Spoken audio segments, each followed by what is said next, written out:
The Beyond Skyrim team did not take part in the C3 Community Creations Con, which was held on Feb 2nd, 2024. Thus, we don't have any new footage from them.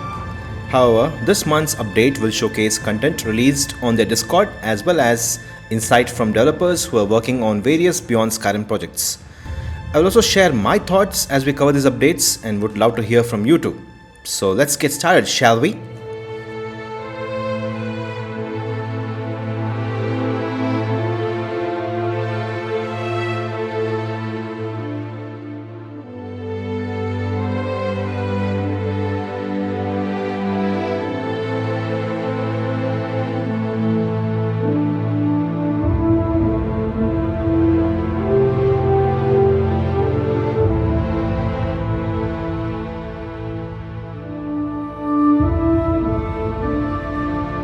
In mid-January, the team released updated maps of Tamriel in the Beyond Skyrim universe. You have the Worldspace and the pre-release maps for 2024. Let's take a look at the Worldspace map first. Cyrodiil has 3 Worldspaces, the main one, the province of Cyrodiil, along with the Valus Mountains and the Canopy. If you observe the map, the Heartlands Worldspace refers to the Worldspace containing Cyrodiil, Elsweyr and Valenwood. These 3 provinces share the same Worldspace because they fit within a certain size, but they're all still separate projects with different teams and they have their own releases. This brings up an interesting thought. Since Cyrodiil, Valenwood and Elsweyr are in the same world space, you can have quests that can send you to all 3 provinces. One day, we will be able to leave Cyrodiil, enter the town of Rim Elsweyr and trek across the barren deserts of Elsweyr and reach the town of Arenthia and explore the jungles of Valenwood. Of course, nothing of that sort is planned, but it is a tantalizing thought.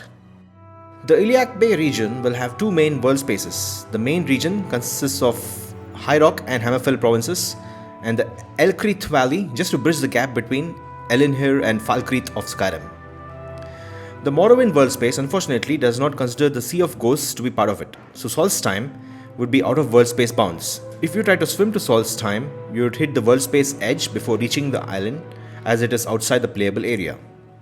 To get to the Morrowind world space, you will have to walk from Skyrim now via a cave or take a boat from Windhelm. But in the future, you may be able to walk from Cyrodiil and Argonia too. I remember playing the Bruma pre-release DLC from Beyond Skyrim and I saw the Imperial City at the distance. It felt epic. You get a feeling that Tamriel is way larger than just Skyrim. By creating these world spaces, the team has ensured that Skyrim will be an eternal game that always has to be installed on your PC. Ultimately, creating these world spaces will be the biggest accomplishment of the Beyond Skyrim team.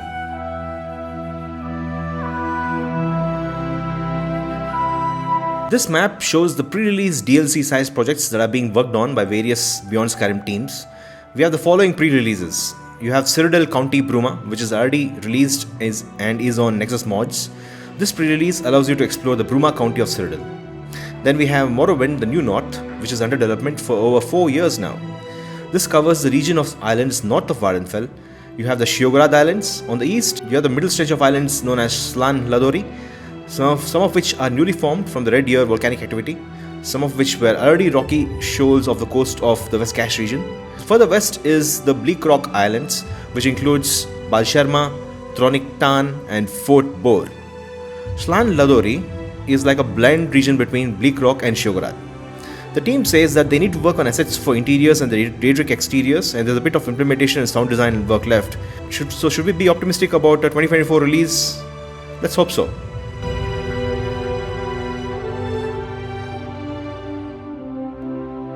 A fairly decent sized team is bringing High Rock and Hammerfell to life. They are working on a pre-release called Iliac Bay, the 3 Kingdoms. The pre-release will enable you to dive into both the provinces and will feature the city kingdoms of Farun, Jehana in North High Rock, and the Abyssian Islands in southern Hammerfell. The Abyssian Isles contains the islands of Hern, Sespar, and the Chain and Stros Mackay. To get to High Rock, the team is creating a border fort in the northwest corner of Skyrim near Solitude. And then you will find a bridge that will take you to High Rock near Jehana.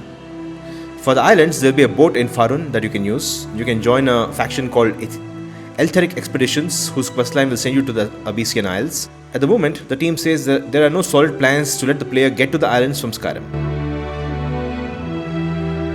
The Beyond Skyrim Elsweyr team is working on a pre-release DLC called the Greater Rim.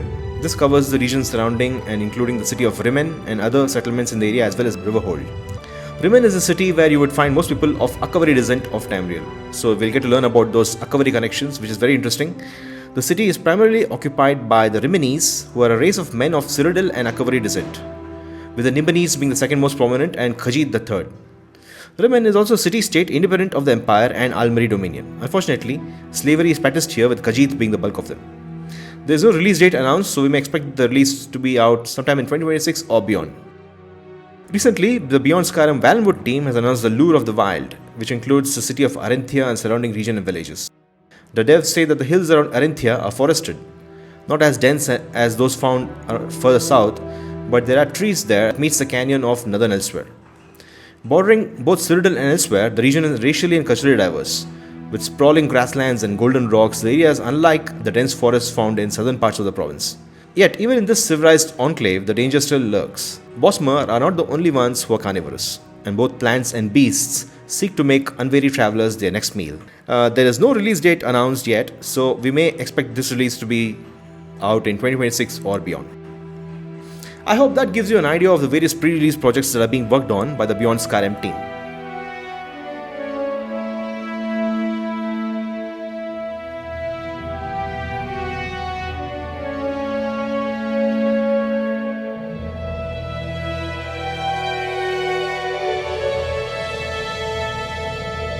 So coming to the Q&A with dev section, this section is all about me scouring the Discord channel and getting answers for common questions.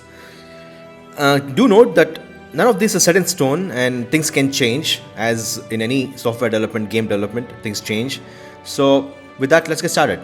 Okay, the first question, is it illegal to say Black Marsh in Argonia? Any reason the Beyond Skyrim Argonia team decided to go with Argonia, the lesser known name? Black Marsh is the name the Imperial gave to the region. Calling it Argonia is them making sure everyone knows that the Empire may rise and fall, but Argonia will stay strong. How does travel work throughout Tamriel in the Beyond Skyrim world? We have one travel ship in Windhelm and one in Solitude, which can take you to any of the main Beyond Skyrim port cities. But the Windhelm one also can take you to New North's Bal Serma in addition to the major ports, and the Solitude one can also take you to Rosgria's Crane Shore, in addition to the major ports. So there's a universal travel system for ships, but also some local options. In Morrowind, will we see the return of the Dwemer ghosts? Our interpretation of the lack of Dwemer spectres in Rorken and Kragen ruins is that they're more so memories projected by the heart of Lorcan, which is why they're only found near it. After the Red Year, under that interpretation, it would make sense for them to start disappearing, but there's still plenty of lingering heart magic on Vardenfell, which is causing the ash spawn to rise. Hence, if we do wind up including any of the spectres, we'd likely make it a thing unique to certain ruins. How are the mainland Morrowind cities like Narcissus and Mournhold faring in 4E201? In our world building sense, Narcissus is at a low point while Kragenmoor in contrast is at its height.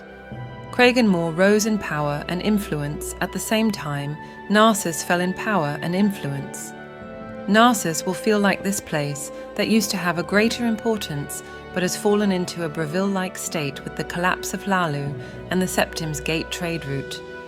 Regarding Mournhold, Berenziah's palace is completely unoccupied, and most of the Redoran Guard that were there during the Accession War have been reassigned.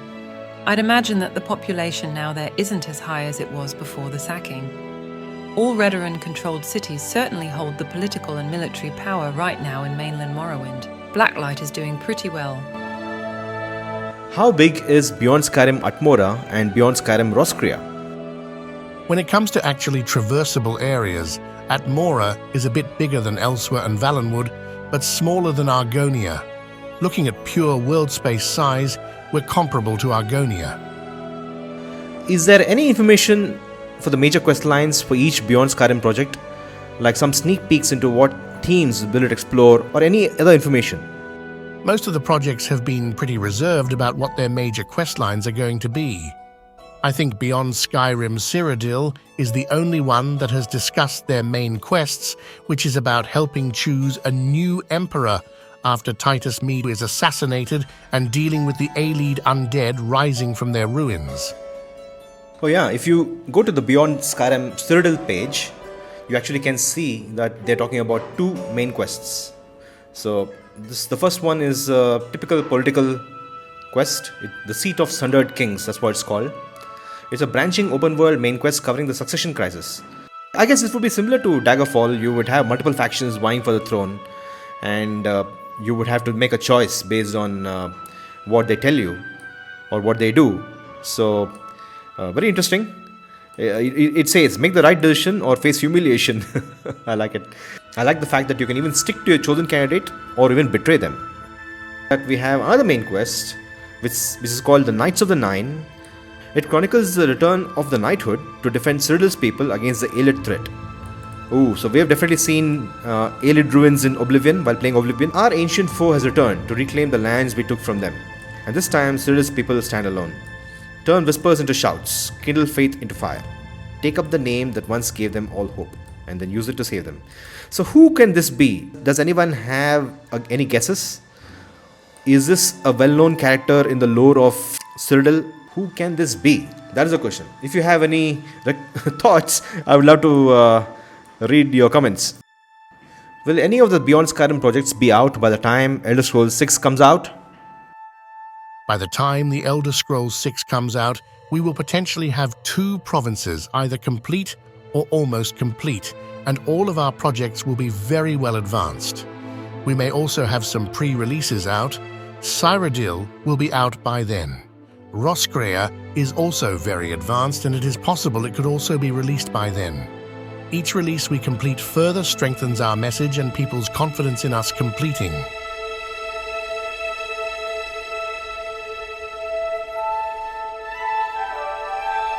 Alright, sit back and relax, listen to some Beyond Skyrim music, and enjoy some of these wonderful vistas from the Beyond Skyrim projects.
Alright guys, that was this month's update.